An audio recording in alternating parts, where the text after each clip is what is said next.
On the eve of the anti-Japanese war, uncertainty loomed over the future of the nation. During this tumultuous period, various conciliatory and anti-communist sentiments began to surface, plunging the populace into a state of confusion. In response, Mao Zedong penned this article to clarify the political and cultural direction of China, recognizing the dire state of old China, a half-colonial, half-feudal mess that could not be salvaged by merely retracing old paths. Mao asserted that the Chinese Revolution must unfold in two phases, the first being the new democratic revolution, followed by the socialist revolution.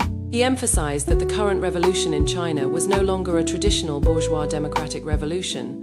Rather, it was part of the global proletarian socialist revolution, necessitating leadership from the working class. He astutely pointed out the internal strife, with Chiang Kai-shek's anti-communist stance, and even some factions advocating for capitulation to Japan, alongside the external context of World War II, wherein the Soviet Union, a socialist state, stood as a significant force. Against this backdrop, he argued that China could not adopt the Western path of bourgeois dictatorship, as both imperialist forces and the trends of world revolution precluded such a possibility. Moreover, he critiqued the leftist factions that sought to bypass the new democratic phase in their rush towards socialism, deeming their aspirations impractical. Mao advocated for the establishment of a new democratic republic, wherein the working class would take the lead, uniting all anti-imperialist and anti-feudal classes in a collective governance framework, practicing democratic centralism.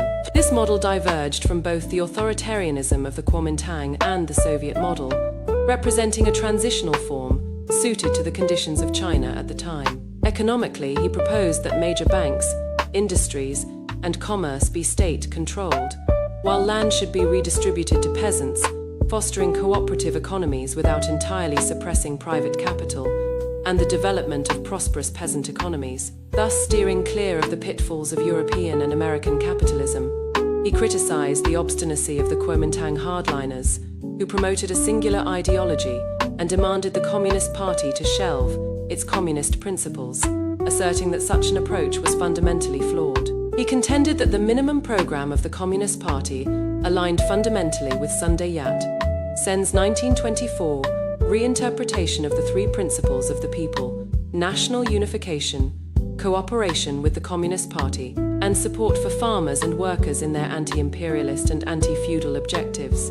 This alignment represented the true path to saving China. Should the Kuomintang persist in its anti-communist divisions, it would only serve to facilitate the ambitions of Japanese imperialism. This article acted as a clarion call, illuminating a concrete and feasible path for the bewildered Chinese populace and laying the theoretical groundwork for the Chinese Revolution. At a critical juncture, it also safeguarded the anti-Japanese United Front and bolstered the Communist Party's leadership role in the national liberation struggle.